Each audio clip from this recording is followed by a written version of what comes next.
this is the first time you're writing an opera, am I correct?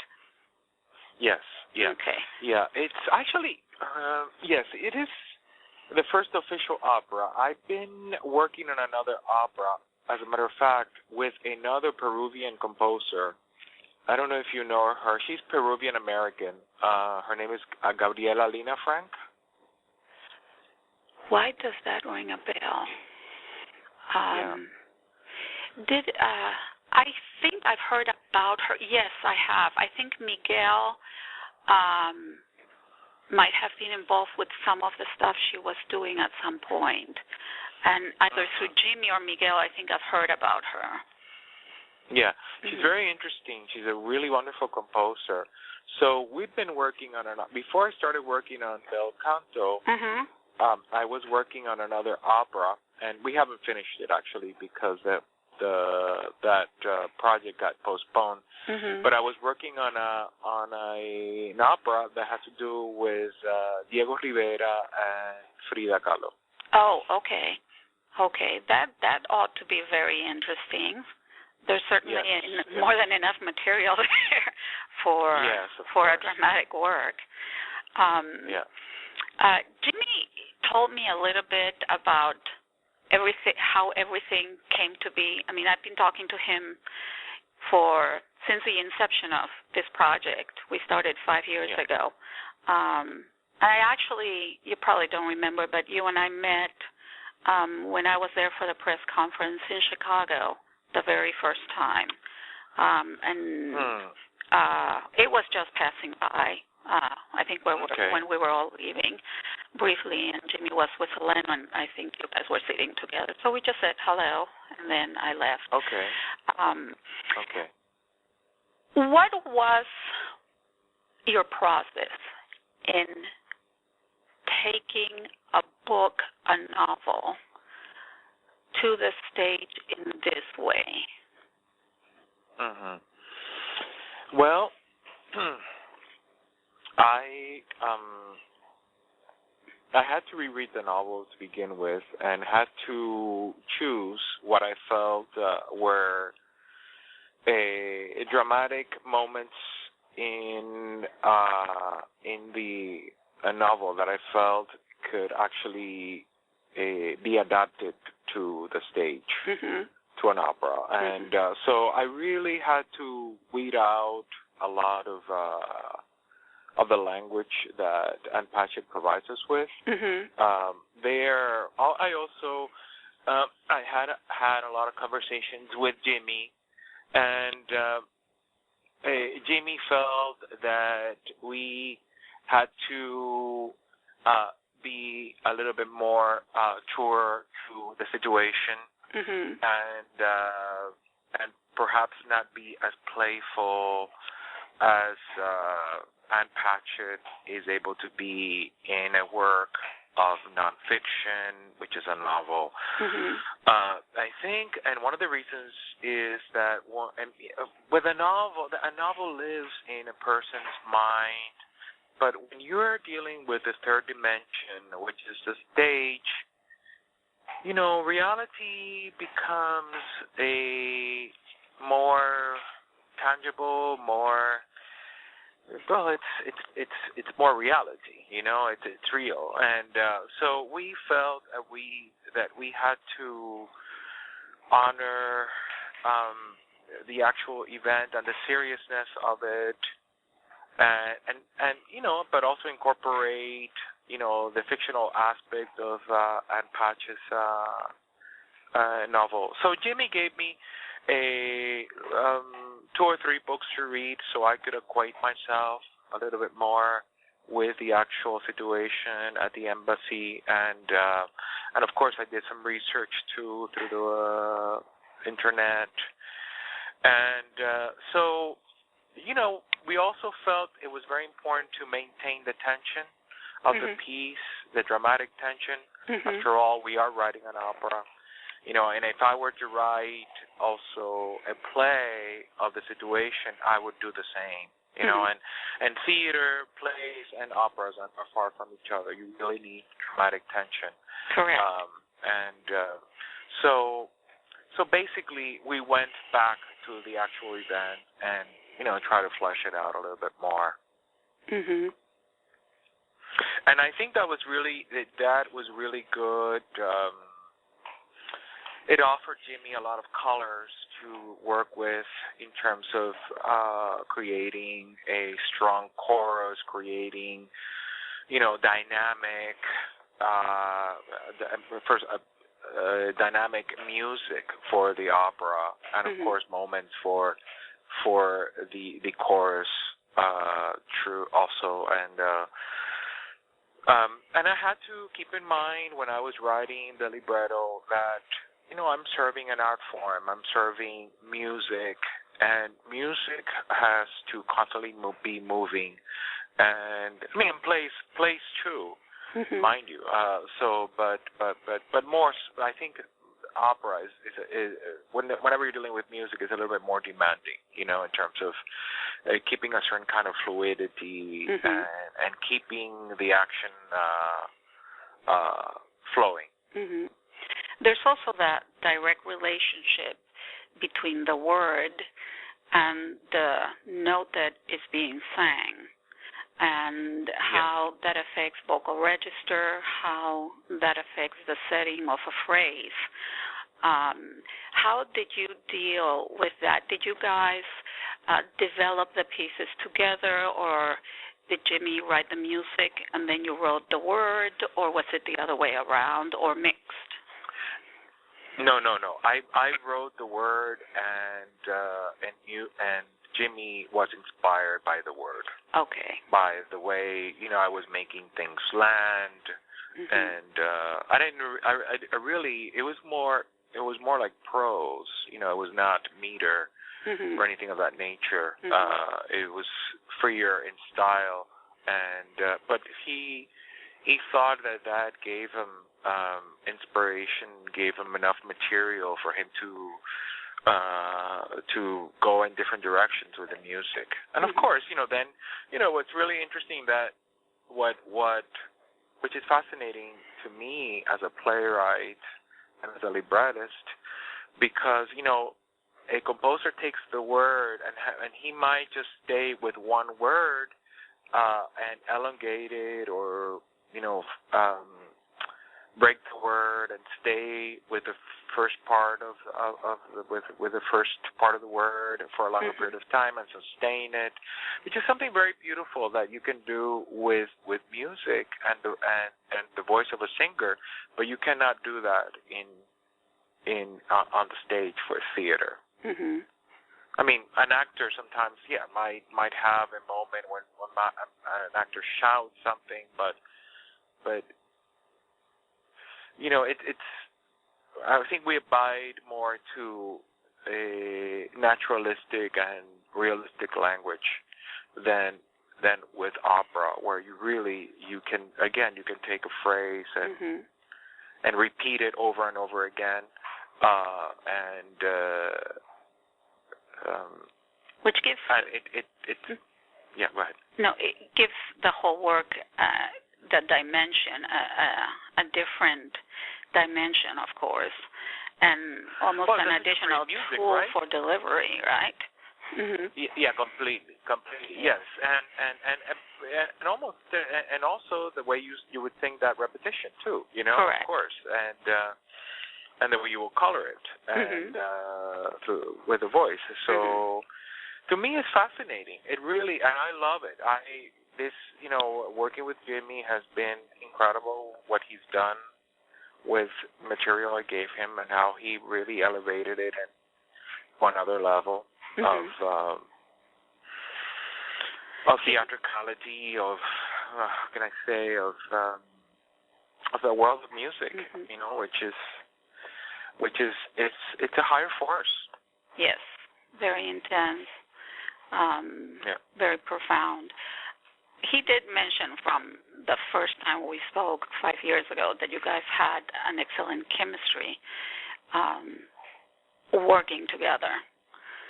So how is that, or how has that been important to you in producing the words for the music? Yeah, well, I think it's important. I think it's important to have a really good collaboration and to be able to be honest with each other, to be able to trust each other, to discuss the material. For instance, there were a couple of times that there were a couple of things that were in the first draft that I gave Jimmy that he felt that I needed to rewrite, and he came back to me and said, you should consider changing this, and and going, and he would give me advice as how to not how to rewrite it, but just would give me other ideas, and sometimes he would look at a particular scene and he didn't understand. He couldn't see it, Perhaps he couldn't see the image that I was trying to create through the words, and then I would explain to him, and then I would explain to him what the behavior was. Perhaps the character was walking from this left part of the stage to the right and lost in thought, and that, of course, when I would say that with one stage direction, that might turn into something that is 10 seconds worth of music, it's just where the character is wandering and on the stage, but what is the state of mind, so we would flesh out what was actually written through our discussions, what was actually written on the libretto. But you must have really excellent communication skills in order to do this, and you must get along with each other in order to go further. Absolutely. And not just to do something that just stays on the surface, and we were able to have that kind of working relationship. And but it's interesting because when I started to, I remember taking a workshop that dealt more with musical theater, and one of the things that the workshop tried to concentrate on was collaboration. How to collaborate with each other, how to speak to each other, how to be respectful of each other's process. So part of the workshop was that I would write to a given piece of music that was already composed, and vice versa, or we would both work on, the composer and the librettist would work on one song side by side. I mean, so I there's something that I also, I had known in the past because of the workshops that I have taken and I've done with composers as well, how to collaborate. And it's important, and like you said, it's important to have that honesty. It's a completely different thing when you're writing something by yourself where you're working together with another individual or a group of individuals for that matter. Yeah. Absolutely. And in this case, you know what? I'm serving the music. At the end of the day, I'm serving the music. It's, I think I have more control over my words when I'm writing a play, although the word is, it is a collaboration because in plays too, you must allow interpretation by a director and by a performer, by an actor. So I'm very aware of that, and that's the beauty of that's the beautiful thing about the work that we do in the theater and in opera, that it's an interpretive art form. Correct, and that develops synergy and furthers the life of the work. When everybody puts their 2 cents, to say something, but absolutely. Great works can be interpreted in so many different ways, don't you think? And I think that's what makes them universal, and that's why we see them and listen to them over and over again. When it came down, something too. Yeah, but something interesting, Pia, is that and also as a playwright, as a librettist, I write the words, but I must also give space for, what happens between the words. What happens, and also I leave space for what the singers are going to bring to it. Their take on it. So. Well, you're very open-minded in that way too, because there are some artists that are, very. What's the word? Conservative in that respect. Yeah. No. Yeah. But then they shouldn't write. They shouldn't write what they interpret the art for. Yeah. When it came down to working with the different languages, because as far as I understand, there's Japanese, Quechua. Of course, there's going to be English, Italian. I don't know if there's another additional one. Spanish. There's Russian and a little bit of German. Yeah, and French. Yeah. Well, you're bilingual at the very least, that I know, Spanish and English, correct? Yeah. Quechua, I don't think. No. And I don't know about the other languages, but how did you work around that particular issue or with that particular issue? Well, I gave guidance. Just the way I just gave, for instance, I think you can get it through the language. My language is lyrical, and a certain kind of economy to the language, and I was always hoping that the translators will pick up on that, because I've been a translator in the past. And that's something that you cannot do a literal translation of a work of art. You have to take so many things into consideration, the economy of language, rhyme sometimes, the choice of words. So, these are things that when I spoke to the translators, I said to them, these are things that I talked to them about the moment, what I was after. They asked me questions. What do you mean by this line? And I would go back to them, and then they would say, well, we could say it in this way, or we can say it in this other way, and this word seems more beautiful than the other one. What do you think? So that's the kind of work that we did. That's great. It sounds like it was very conscientious of the message. Yes. And when I was working with a Japanese translator, they had several words for one thing, or because they use characters, sometimes it's the words combine in one, or so she would tell me, would come to me and say, what do you think about this? What do you think? This is what it would be translated to, and this is the sound of it. What do you think? And so that's how we were able to work together. Let me ask you something. And then of course, and I would give it to Jimmy, and then sometimes Jimmy would say to me, well, is there, as the translator, the way that we can find a word that has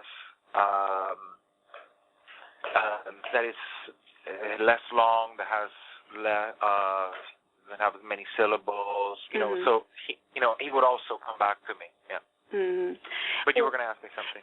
Yeah, sometimes when I'm writing, in the little writing that I do, I feel a rhythm and a music in the quality of the sounds of the words. Do you happen to find the same thing when you are writing? Absolutely. Okay. Absolutely.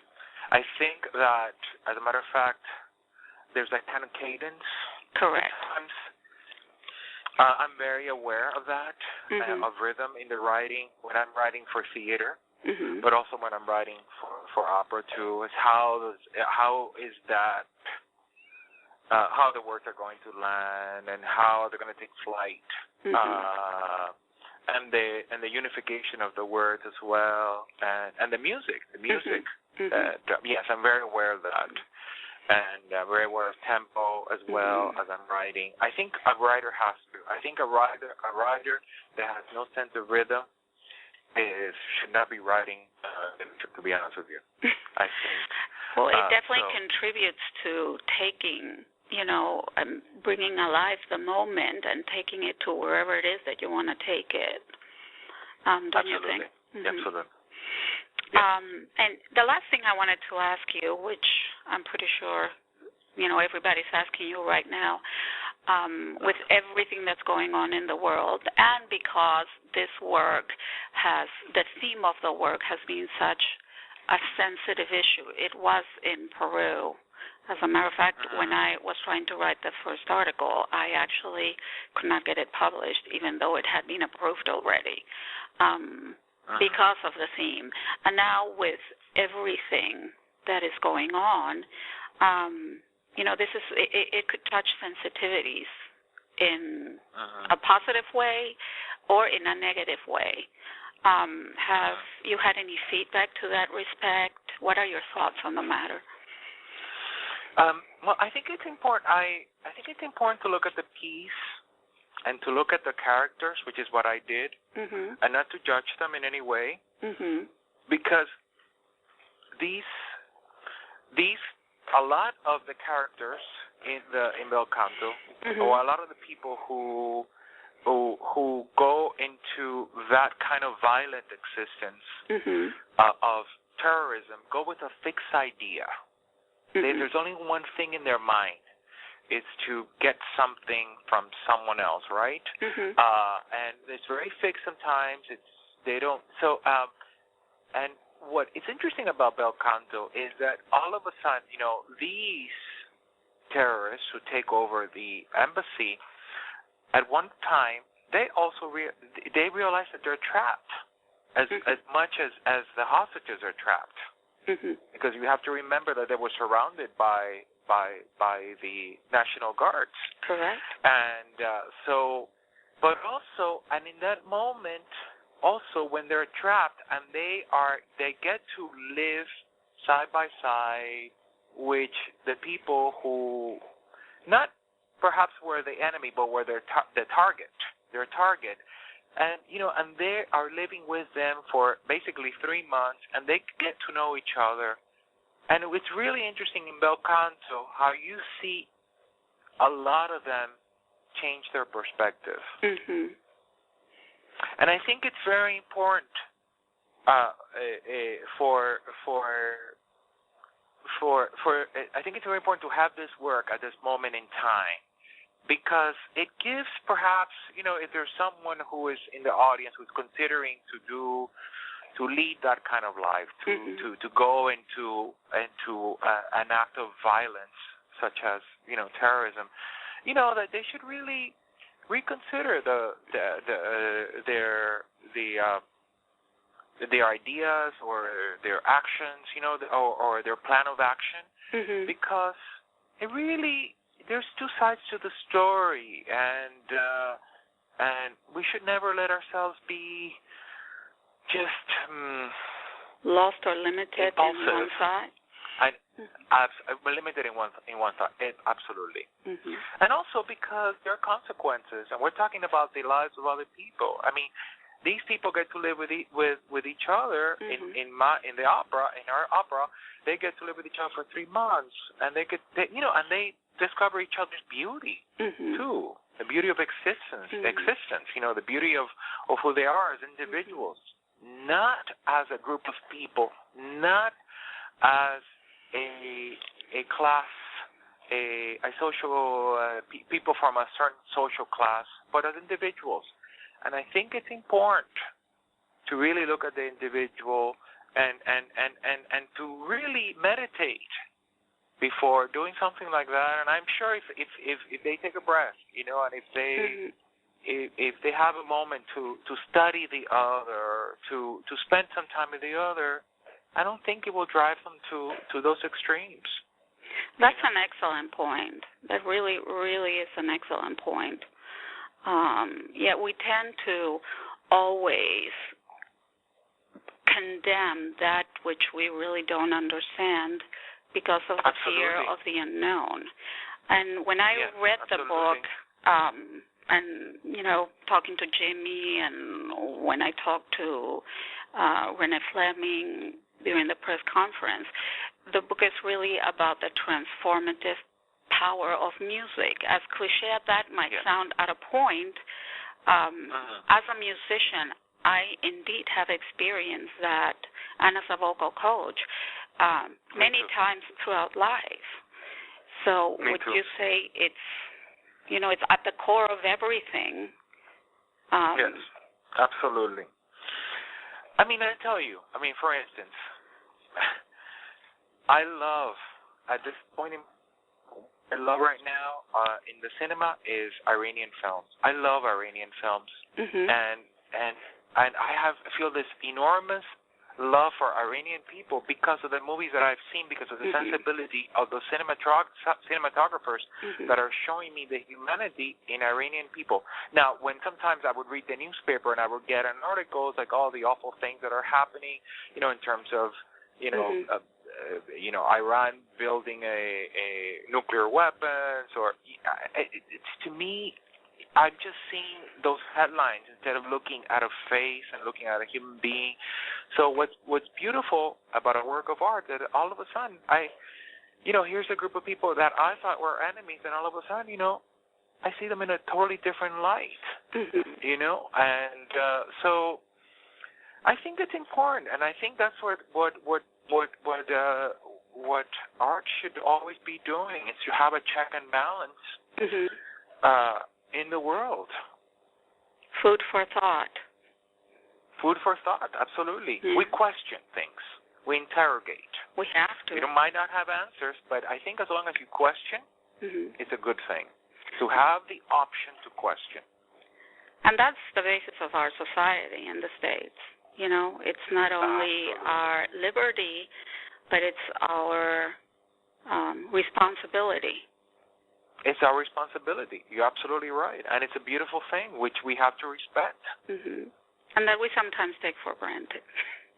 We take for granted. Absolutely. Yeah. Everywhere in the world. Yes, we do. Any final thoughts? No, I think we've covered it. You asked really good questions and profound questions, which is a good thing. Thank you.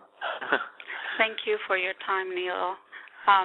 Thank you. Are you going to come see it? I'm going to be there on the 17th. I was planning to be there for the premiere, but with everything that I have going on right now, I just can't get there. It's tomorrow, right? I might see you on the 17th. Oh, okay. Tomorrow, but I might see you because I'll be back. I'll be back for in January. You're talking about December 17th or January? January. Oh, okay. I'll be here. Okay, we'll see each other again. Yes, I'll give you a text. When we're over there, would love to chat a little bit more with you and stay in contact too for future works and projects that you have. ¿Cómo que no? Okay, Nilo, muchísimas gracias. No, gracias a ti. Bueno, cariño. un abrazo fuerte. Gracias. Bye-bye. Chao. Bye.